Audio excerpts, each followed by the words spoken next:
What's crazy about this disease is they're not getting anywhere in the medical establishment. I was listening to an Andrew Huberman podcast last night. It was like a short, like a 10-minute short. And he had a doctor on there who's one of the people behind trying to find cures for Alzheimer's. And he's like, it's different. It's like it's frustrating. It's so tough because like when you deal with like say Parkinson's, it's usually like a neurotransmitter issue, like a dopamine, like low dopamine levels in the body. So they give you drugs to kind of increase your dopamine, and that at least puts you kind of like on the right path. But what he was saying was like with Alzheimer's, there's so many different pathways and they can't narrow it down. Like they've started doing treatment say 30 years ago with Alzheimer's, and they haven't really moved the needle at all.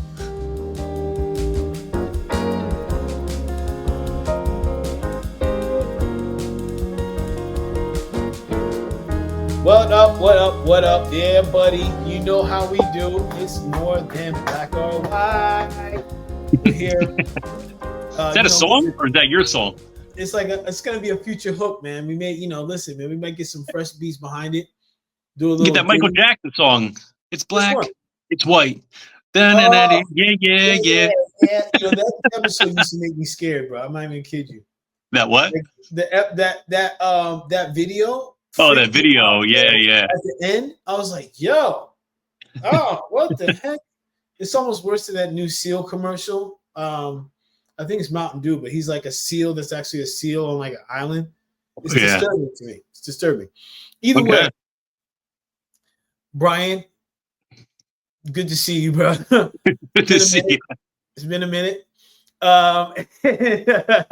Hey, listen, everybody. Welcome to this More Than Black or White Health podcast. We are your hosts, Paul, Arthur, co-author, co-host, Mindset Rewirer with my guy here, Brian. What up, B? Mindset Rewire. I like that. Brian, man, entrepreneur, investor, world traveler. I'm actually heading out to Uruguay and Argentina in 2 days. Yeah, 2 days. I got to pack tonight. You better pack. Pack tonight, man. You guys might see me live down there. You might see me send up a couple shorts to you guys. Some tips. Rub it in Paul's grill. Listen, as long as he's finding my future ex-wife, I'll find your future ex-wife. Yeah. Man, listen. Hey, I'll bring you back a nice homeless Uruguayan woman that you can take care of. Beautiful. Good. I'm gonna leave it at that, and we're gonna go. We're gonna leave it. We're gonna go from there, bro. So, because I want to, man. We're PG. Hey, so listen, people, welcome. This podcast is funny, but in our minds, but really, our podcast here is about helping you become an advocate for your own health and well-being. Listen, B and I have like combined 50 years of experience in the health and wellness industry, from holistic, from Eastern side, from the Western side, and a lot of different things. We put it all together. We like to research. We like to study. We like to hear what different professionals have to say about different things that happen in life. That's one of the reasons why our podcast is called Is More Than Black or White. Today, we're going to address a topic that I think is on a lot of people's minds. You like what I did there? I like that. Yeah, thank you. Pun intended. That's correct, Amundo. It is. So let's give you some statistics. This thing that we're going to talk about today, over 6 million Americans are currently living with this. By 2050, this number is expected to triple to 14 million. It's the sixth leading cause of death in the U.S. No cancer yet. And it's in nearly 1 in 3 seniors die of this, or another form of this, or a form of something else every year. And the total cost of this care is projected to reach $1 trillion annually by 2050. B, you want to tell the folks what we're talking about today? We are talking about Alzheimer's. Lord God. Man. What's crazy about this disease is they're not getting anywhere in the medical establishment. I was listening to an Andrew Huberman podcast last night. It was like a 10-minute short. He had a doctor on there who's one of the people behind trying to find cures for Alzheimer's.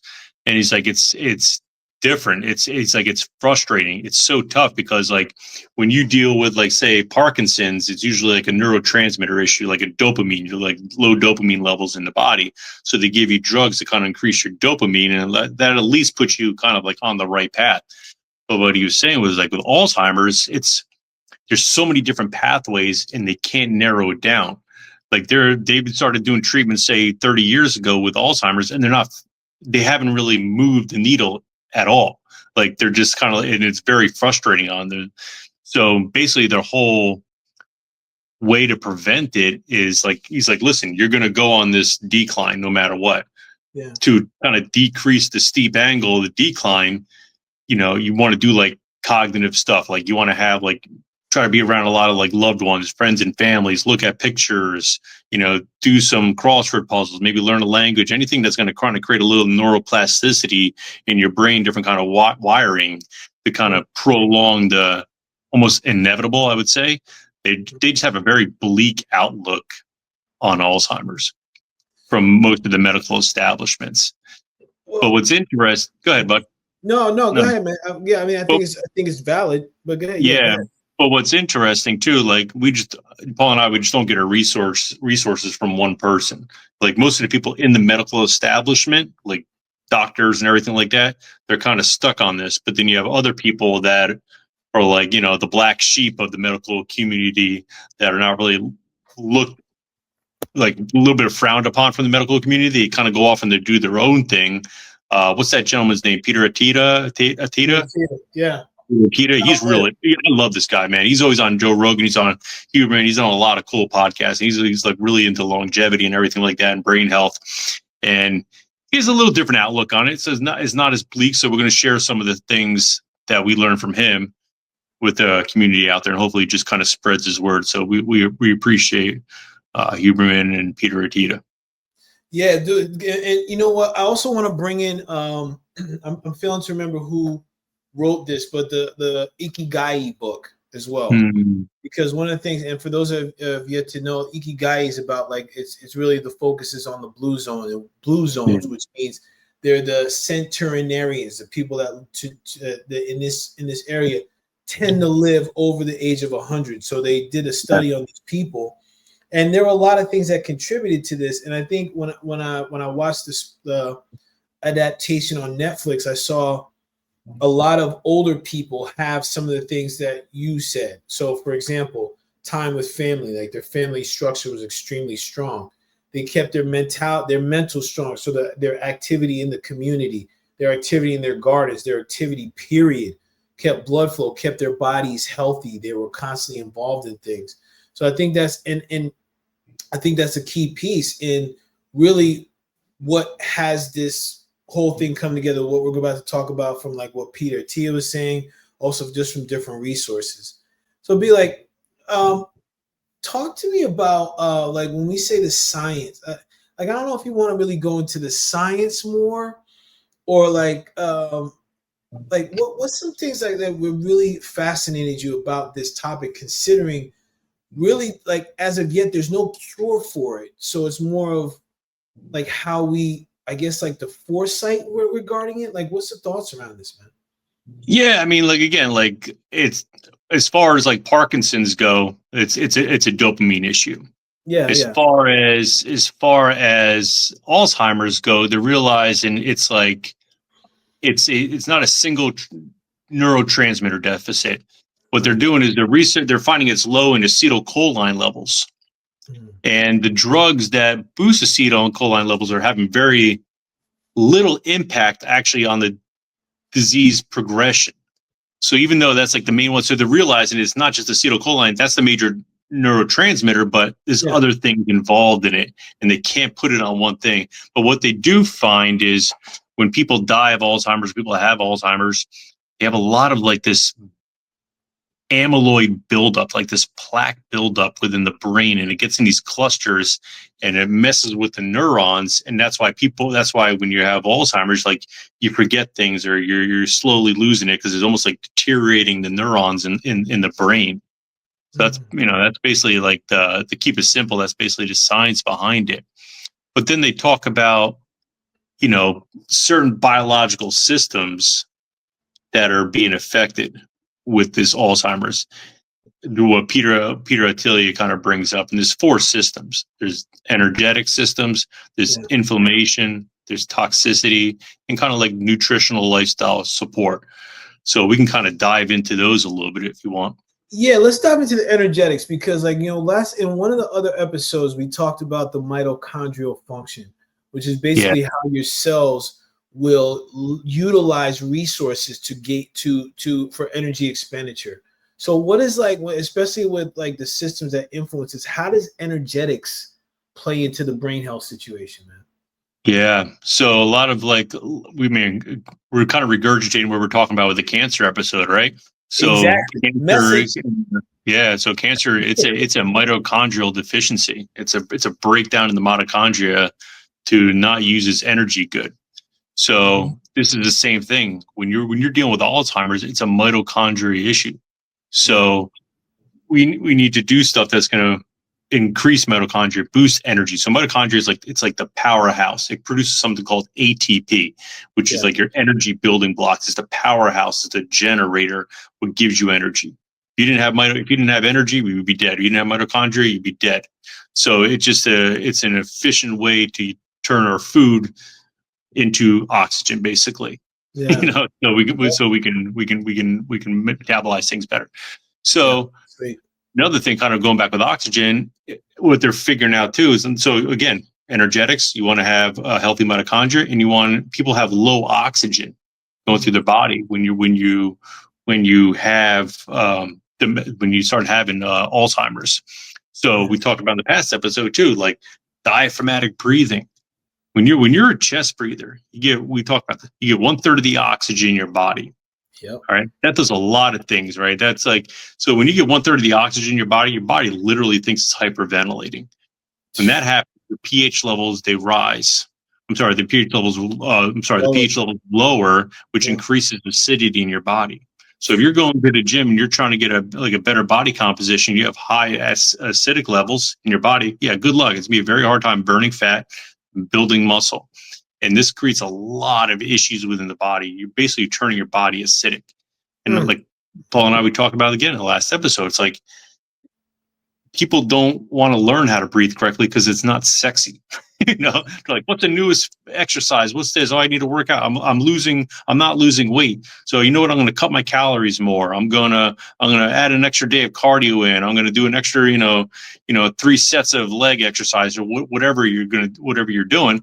But all you really need to do in a more efficient way is just learn how to breathe diaphragmatically. Get that other 2/3 of oxygen in your body. And that'll go a long way, not only for an aesthetic look, but metabolic diseases, cancer, brain cognitive issues. And it's not just Alzheimer's. You're talking Parkinson's, MS, ALS, Huntington's disease, like all these neurological issues that people are having. And I think a big part of it is making sure you have enough oxygen going in the body. And the best thing to do is fix something that you do 25,000 times a day. That's breathing. Mm-hmm. Yeah, dude, man. That's a big one, bro. That's a big one. Because people, we talk about this so much times, people have yet to really know what it means to breathe, bro. Mm-hmm.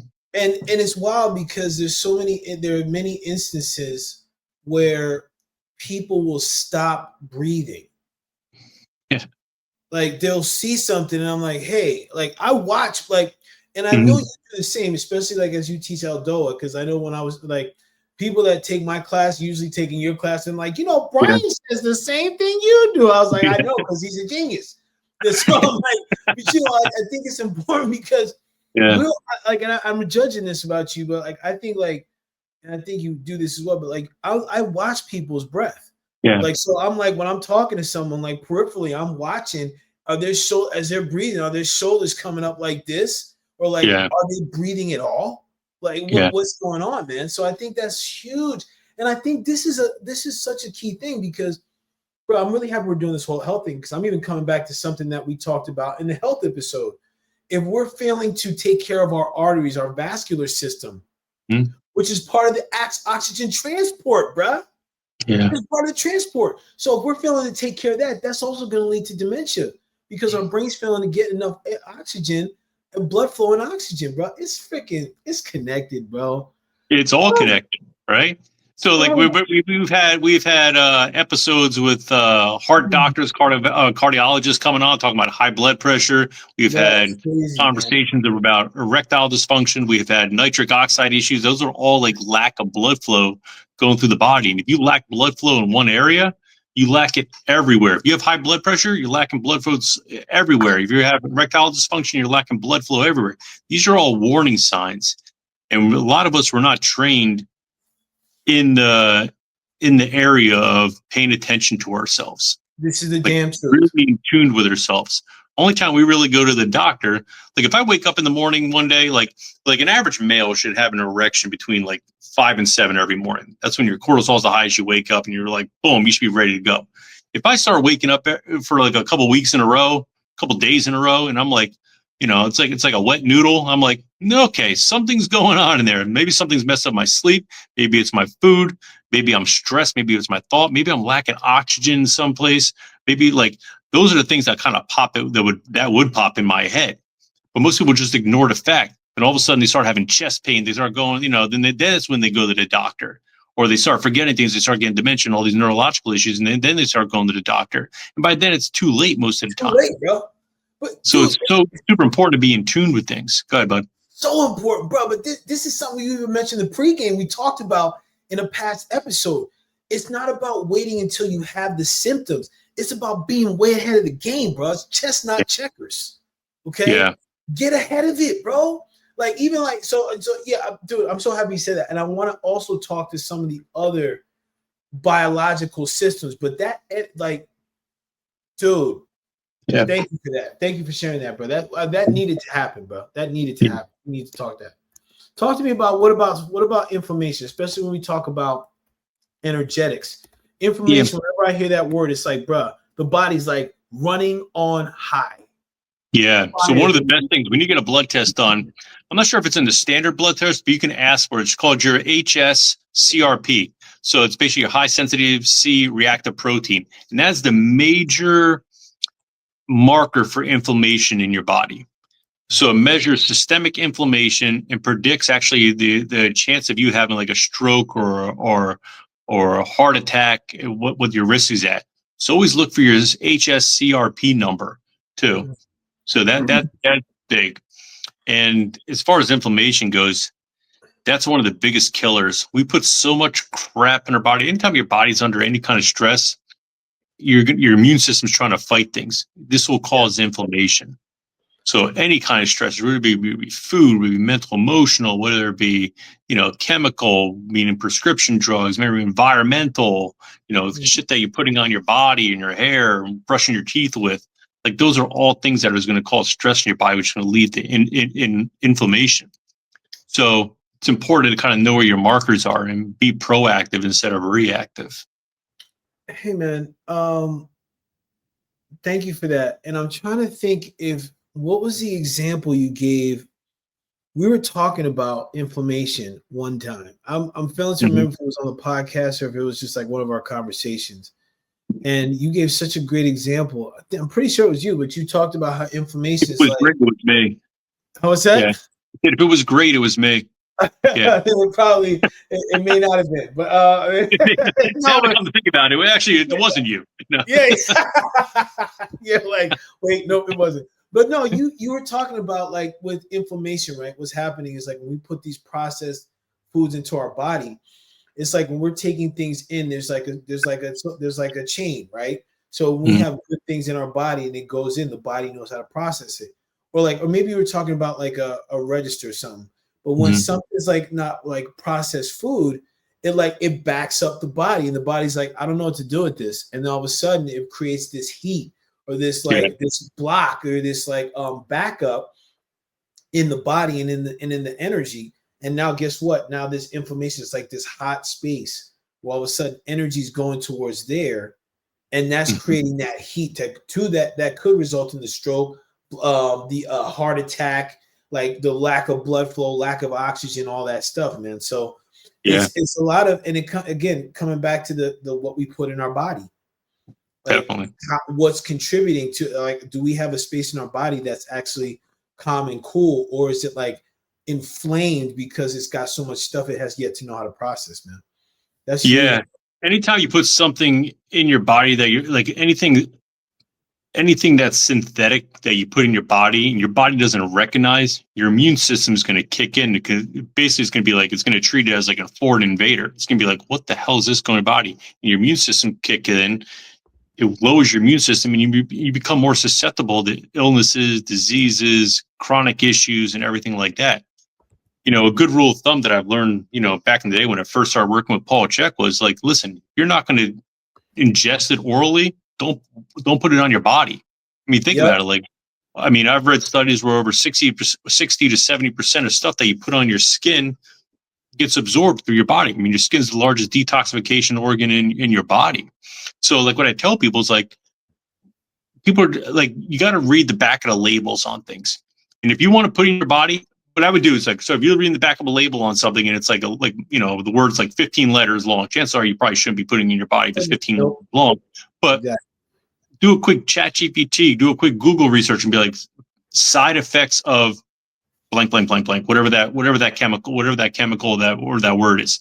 And then you're going to probably get a list of things. Oh, it can cause gut irritation, can cause headaches, can cause this. And if you still decide that you want to put that stuff in your body, that's at least But that gets into another issue. You just got to set bigger goals for yourself. You don't have any goals. that gets down another issue. But if you decide to still put that in there, like there's something wrong with you. Listen, we all do it, right?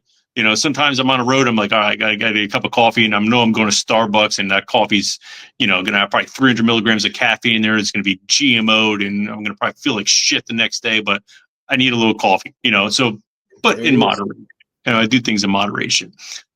But if you're constantly having all these issues and you start forgetting things all the time, or you're just like, a lot of cognitive issues, start by looking what you're putting in your body.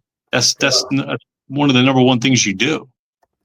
Brother, and listen, it's this is so important in my judgment, because it's also be about battling a conditioning, because look at, if a person's watching TV, and I know now there's streaming and stuff, but even streaming has found a way to get commercials in there on your behind, right? There's constant advertising of like, hey man, get this product, it'll make you smell and make you do this and blah, blah, blah. Mm-hmm. I mean, if you look at the makeup and beauty industry, it's one of the leading, it's a what, gazillion dollar industry, bro. I mean, like, there's so many things that we're sold of we're supposed to be that contributed to us putting things onto our body and taking things in, whether it's a drug, whether it's like some sort of health and beauty aid, like even for like, if you look at like, I'm a big, and you and I talked about this as well, a lot of the things that's happening out here for men's products, right? Like things, for your saying names, but a lot of these body sprays, things like that, like what's in them, guys? What's in them? If you really want to smell good, go get some mint leaves or some shit, rub that shit on your armpits, man. Do something about like Axe deodorant, right? Right, bro. It's like, man, you might as well take an axe to your penis and just chop it off, because you're basically castrating yourself slowly.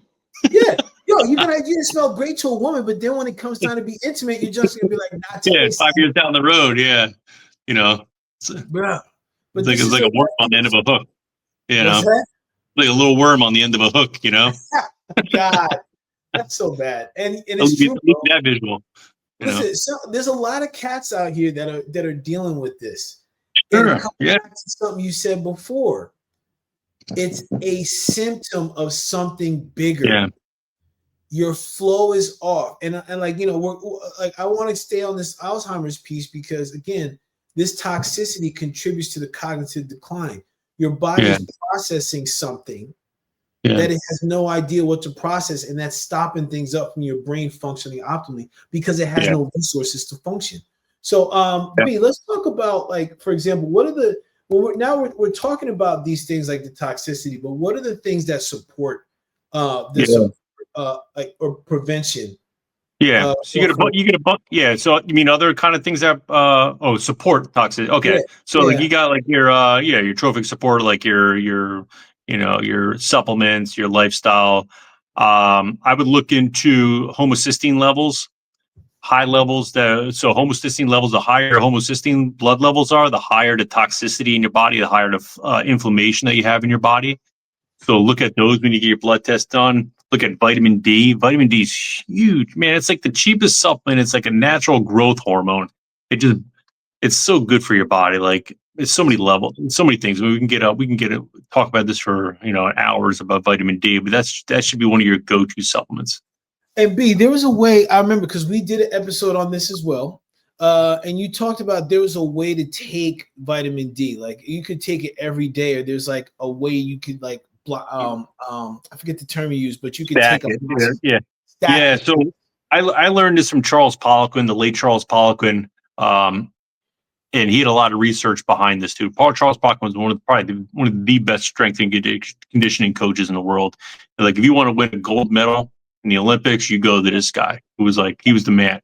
So he would say the best way to stack vitamin or take vitamin D is you don't want to take it every day. So, for example, you don't want to take 5,000, because it really doesn't do much. It doesn't increase your levels that much. And I saw this firsthand with myself. When I got my vitamin D levels done, the average American's probably around 18, 19 as far as vitamin D. Optimally, you want to be around 80 to 82. Okay, according to him. Most of the research you'll find out there, they're pretty conservative. They want you to go, they say a little bit lower, but he was never like, you don't want to be a normal American. A normal American looks like Homer Simpson. All those levels, all those statistics are done on people that are sick and they're already and they're going to the doctor because they're not feeling good. You want to be optimal levels. Optimal levels 80 to 82.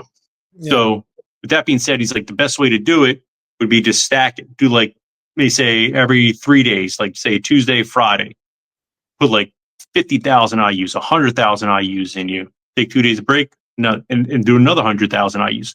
I did this for about 3 months, and he's like, "You're not going to overdose on vitamin D." It's like it's almost impossible to overdose on vitamin D, and your body will use it in some other way. Right. So he's like, and I took it within about 3 months. I went from about 30, I forgot what my score was. I said before, like a 35 or something like that. And I got all the way up to about 90, like 92, 93. And I felt amazing, man. I was lean. My energy was through the roof. I was strong as shit. Like I was like, I know all my weights went up like easily like 10, 15% on everything. Like I felt strong. I felt good cognitive issues and everything like that. So when I do take my vitamin A, even to this day, I don't take 100,000 anymore, but I take 75,000 IUs twice a week, and I feel amazing on it. I feel amazing on it. Nice. So do that instead of doing it every day. Yeah, the best way to increase your vitamin D levels. That's what's up, man. You popping like 20 pills, like a lot, man. Hey, man. Yeah, man. Take them. Go ahead, bro. Go ahead, man. Yeah, right, so most of the supplements, the amounts they want you to take on the back, it's for the RDA, your recommended daily allowance, and it doesn't do anything. Like I always take whatever the supplement tells you. I always take like at least 3 times as much as it wants you, because it's just the way they do it. It's like take vitamin A, take this amount of money or take this amount for vitamin A. It's just enough so you don't get a disease. Take this much for vitamin B. It's just enough so you don't get like beriberi, So, but you want to be optimal. You never want to be average. You don't want to be normal. You want to be optimal. Yeah. So, take a look at that, average, man. And part of being above average is being proactive. Yes, I think that's a key piece. And we started talking about this a little bit before. B, I'd like this to make a switch because, like, when you were sharing some notes in the pregame, and you mentioned this before, there are some ways to test, like do our genetic testing and do early testing for cognitive decline. So, what are some of the things that you have seen or you've heard about that can support people and like at least getting a heads up on what could be coming, man? Yes, you want to check out your genetic risks, and you want to do early testing. And I got this from Peter Attia, and I've told so many clients to do this, and they've done it, and they've thanked me for doing this. So there's something called your APOE4 gene. Okay, not important what it stands for, right? But 25% of Americans carry this gene. And out of 25% of these Americans that carry this gene, anywhere from 45 to 65% of these people that carry this specific gene are going to develop Alzheimer's at some point in their life. But it's not a death sentence. But so it's important. It's important to, again, what you were saying, Paul, get ahead of it, be proactive. See if you have this gene by doing tests.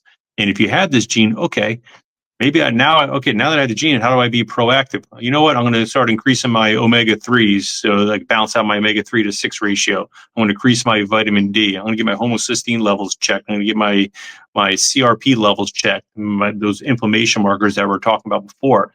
And I just want to kind of make sure everything's at mine. I'm going to do things that are going to create neuroplasticity, get more blood flow in the brain. I'm going to start working out. I'm going to start breathing diaphragmatically a little bit more.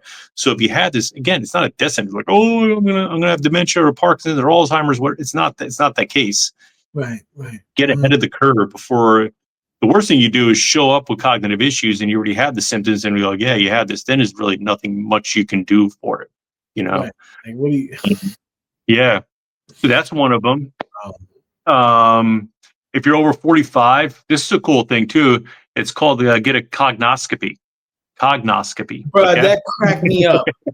Yeah. So you can go to mycognoscopy.com and you can kind of figure out where you are. It kind of gives you a little bit of like a test to see where your cognitivity, is that a word? Where your cognitive issues are right now, or how well you're thinking right now. And if you really pour on the test, okay, and you don't have the symptoms right yet, this is where you kind of want to go back to what I was just saying a minute ago. If you do have things, all right, really need to start paying attention to this shit now. Yo, for real. The cognoscopy. I had to pull the site up, B, because the name is just too damn good. It is a brilliant name. It is a brilliant name. Because, dude, it's listen, just like as important as a colonoscopy is and stuff like this stuff is very important, people. Yeah. It's extremely important we pay attention to this because this is not going away. Yeah. People are living longer. This we talked about the care associated with this is huge. $1 trillion industry by 2050. Yeah. It's not like that's that far away, my friends. Yeah. Shit. And there's other things you want to kind of like key markers to check. You want to check your insulin levels. And it's interesting. We talked about this pregame too. Like, I heard about this stuff all the way back in 2006, where a lot of these medical textbooks, they're trying to call Alzheimer's type 3 diabetes because they're realizing it's prolonged elevated blood sugar that's causing this dementia, causing this Alzheimer's, causing Parkinson's. A lot of these. So just by like making sure your blood sugar levels are within a medium range or like low, it's going to really go a long way to prevent. And I would definitely, like, if you start having, like, as you get older, like once you get past like 45, 50, I would really start managing your blood sugar levels. Like test it. You don't have to test it every day, but you know, like a finger stick test and kind of test it. But like, it's good to do it at least a couple of times a month just to kind of see where you're at, especially if you're a person that has like a hard time forgetting or you just, remembering things and stuff like that. So that'd be important. We're all there, man. Like I walk in the kitchen sometimes like, what the hell did I walk in here for? I'm like sitting there for a little bit. Like, I know I came here for something. Yeah. Just don't know. We've all been there. It's that ADD I have. It's like the ADD. I'm trying to do a million different things at once. And entrepreneurial attention deficit disorder, man. It's okay. Well, it's like it's the energy is directed in a lot of different ways, and yet at the same time, though, there's a benefit to that. Mm-hmm. So, even though we talk about this, like there is a benefit because, like even though we're talking about the early testing and things like that, the markers to look out for. One of the things we also talked about is creating new neural pathways consistently. So I think like it's part of like when it comes to slowing cognitive decline, I think the fact of basically having ways of, hey, how do I manage all these different things going on in my life? I think that in itself is a way to build up our cognitive function, man. Yeah. And another test you can do too is it's called the Montreal Cognitive Assessment. You can do that. And it's a Montreal, like sitting in Canada, Montreal cognitive assessment. And it's a quick 25-minute assessment to test for your cognitive functions. Huh. Yeah, so you can do that too. Other things you want to kind of look at too is definitely like heavy metal toxicity screening. If you can go to a doctor and order a special lab to get heavy metal toxicity testing do it done, that's going to be huge. What they're doing is they're seeing a lot of mercury, a lot of heavy metals that are accumulated in the brain for all these cognitive issues too. And then if you do have a lot of these toxicity levels, there's heavy metal detoxes that are like chelators, where the chelate means claw in Greek, and it grabs on these metals and just kind of flushes out of your system. So you can do a lot of. I recommend everybody do that at least once every 6 months. Just do a heavy metal detox. Whoa. Whether what's up? Wow. That's what's up. Yeah, heavy metal detox. And it's interesting because heavy metal detox has a lot to do with your thyroid too. So when I used to do body fat measurements on people, I learned this from Charles Bachman as well. Depending on where you're holding more fat in your body is an indicator of a hormone or an organ that's a little inhibited. So when I used to do body fat tests on people for their mid-ax level, mid-axillary level right here, if they had a lot of fat, say like a lot of fat there, that I know that's where they have a lot of heavy metal detox. There are heavy metal issues within their body, and that was jacking up their thyroid. So I put them on a heavy metal detox through the Polypen Institute, and that maybe I'll pinch it like this 1 month, and then the next month it'd be like not as much, and after about 4 or 5 months, like it's really small. And I know, and then all of a sudden their thyroid started getting better, like their T3 levels, their T4 levels, their TSH levels. All that stuff is starting to work better once you got rid of those heavy metals out of the body. But what do you do if you have a thyroid issue and you go to a doctor? Well, just cut it out, give you some Synthroid, and jack up your metabolism for the rest of your life. It's the easier solution, right? It's like, hey, man, and I hate to bash doctors, but you're a product of your education. People are like, oh, well, like, are you a doctor? No, I know this stuff because I'm not a doctor, and I didn't go to school and be taught wrong. And again, I don't want to put myself on a more of a pedestal of a doctor, but just the type of education you have. Listen, I think like what you're saying here, man, this is important because, again, they're a product of what they know. So what they know is what they're taught, man, because like, oh, well, this is what they want us to learn here. Mm-hmm. And this is benefiting this. So but again, this is why I'm happy that we're talking about this, though, because if a person fails to even go to the doctor and ask these questions, there's no opportunity for this doctor to even expand and learn some new shit. Yeah. There's no opportunity, bro. Like, so, I mean, we get to start looking at it this way. Hey, if we want doctors in the medical industry to be able to do things differently, there's got to be a little bit of pressure on them to be able to like, hey, listen, I want to get this tested. Well, why is that? Well, why haven't you asked me this, man? Because it does this, this, and this. Oh, John, it does? Yeah, it does, man. Now it's an opportunity for them to learn, because I'm telling you, it's going to come to the point where more I judge there's going to be more agenda for doctors to push a certain thing, right? Rather than what's whole and healthy. And that stuff that's whole and healthy, it can be in tandem with what the doctor's recommending. But the thing is, it's got to be something that in most cases is going to be advocated by the person, which is you. You know what I mean? You watching this and taking this in. And the sad reality is our medical system is not built to cure people. No, it's not. It's built to make money. That's all it is. It's built to make money. So these doctors, they go to school, and these pharmaceutical companies, they fund this medical establishments, or they fund the schooling and tell them what they want you to teach the doctors that are coming in. And they're not going to teach you any kind of holistic approach. No. All the approaches that we're talking about today can be prevented just through the lifestyle, diet, certain screening tests, maybe a detox here and there, maybe some. That does not make money. You know what makes money? Surgery, cutting things out, getting pills and everything like that. So the doctors, it's not that like, why didn't you tell me this, doc? He just wasn't educated in that. He's not educated into curing people, and we talked about this in the last episode. We're going to look back in about 50 to 100 years, and we're going to look at the research and be like, my God, like, what the fuck were we doing? Like, yes. archaic shit were we doing to our people? No wonder you don't see any advancements in cures and stuff like that. There's no prescription that ever has cured any drug in the history of prescription drugs. It doesn't exist. It doesn't, bro. No? But that's my rant. That's my rant. Yeah, and ladies and gentlemen, that's another one of Brian's rants. And good, we're gonna move on. But no, listen, I think it's not even a rant. It's the passion in it to understand, like, hey man, there's things that we can do to really address this and to educate others, because most of the time, the only person that's coming to save you is you. And a lot of these people that are supposed to be there are people that you get to direct as well. Just because they have a coat and some letters behind their name and had a whole bunch of years of college, is free of meaning that they know everything. Yeah, okay? You're paying for it. They're not paying for you. No, exactly. You're paying for it.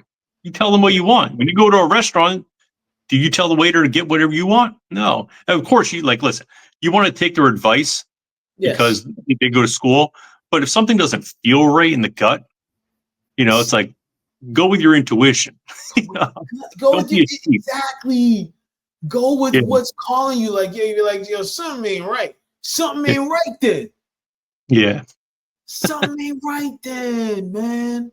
Shit. Let's talk about like preventing and reversing cognitive decline, because we started this before, and I think when we talked about like the early testing and things, we even talked about like being able to create new neural pathways so people can learn and constantly learn new things. But like, what are some other ways, like some things people can start to bring in, be proactive about now? Yeah, I'm a huge proponent in fasting.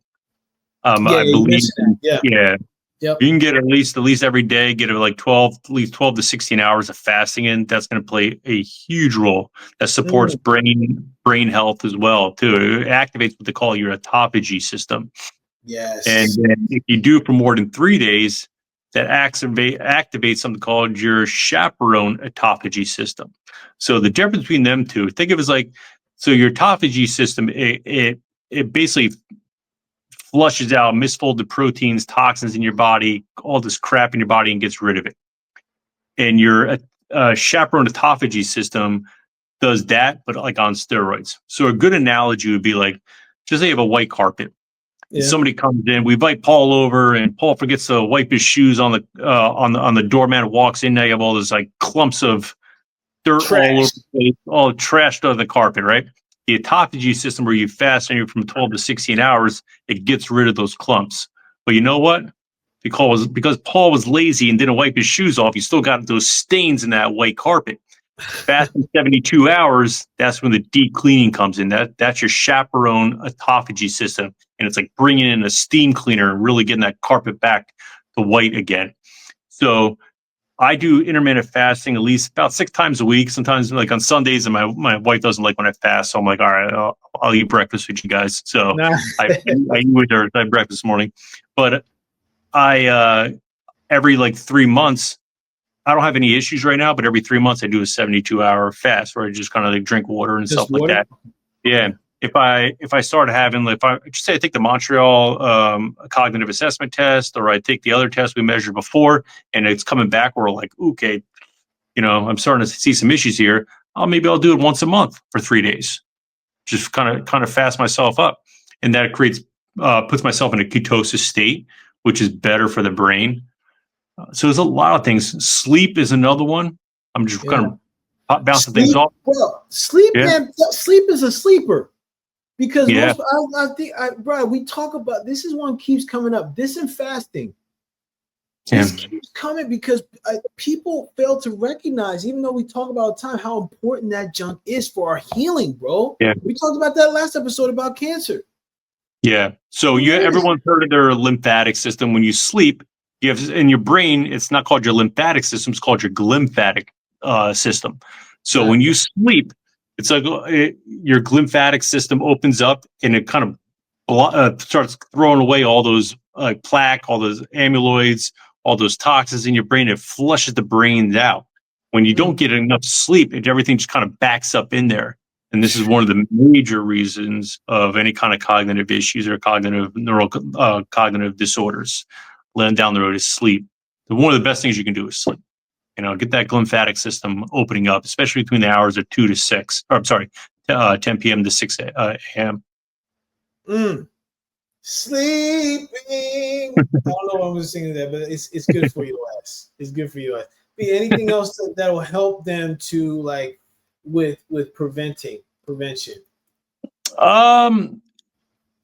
There's so much. I mean, like basic things like just controlling your blood sugar levels, eat healthy fats, try to eat as much organic as you possibly can, eliminate grains, get rid of that grains as much as you can. That's just so inflammatory on the body. Get rid of dairy. It's so inflammatory on the body. Get rid of fructose.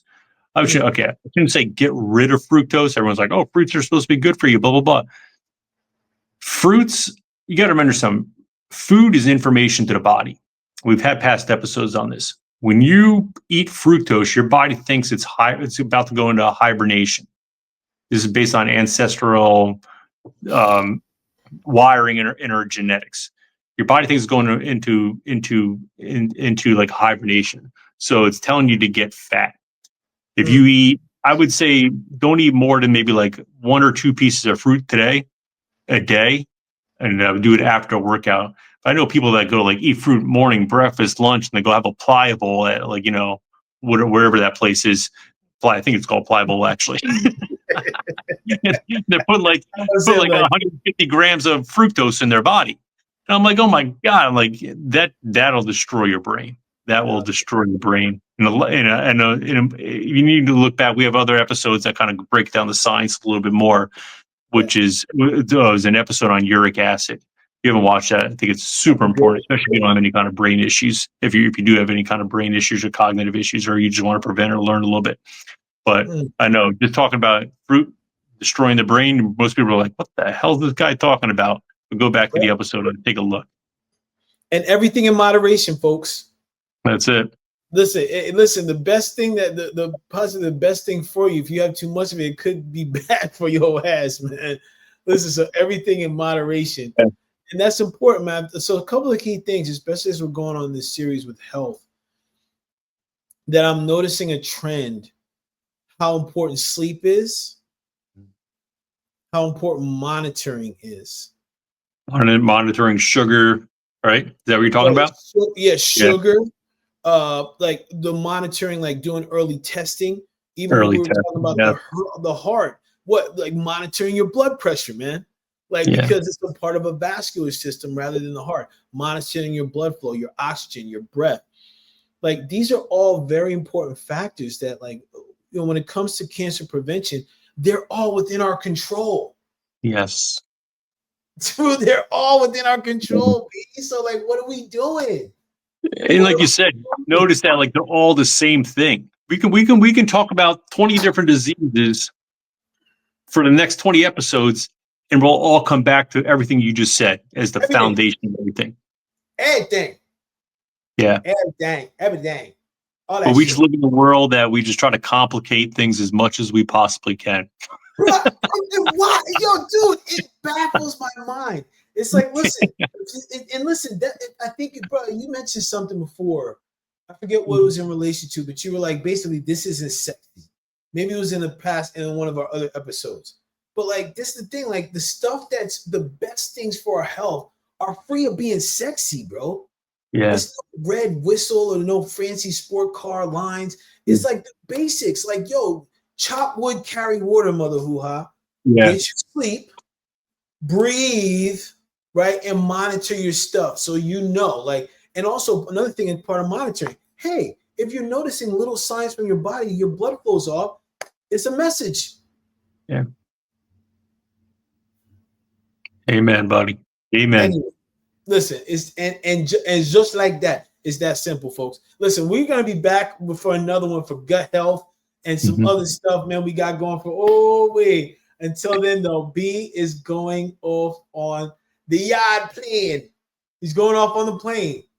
We're gonna get Paul a wife. Yes. Yeah. We're gonna leave it at that. And any single women out there, send me your resume, and we'll do a screening, and we'll figure it out. Yeah, listen, best damn sure have a resume or user guide, or else like, yo, throwing out that application. Thank you for applying, and no. And listen, B, have a safe travel, bro. I appreciate you, man. Appreciate you, man. And listen, enjoy. Everybody, thank you. Like, share, subscribe. We'll see you again on the next episode. Peace.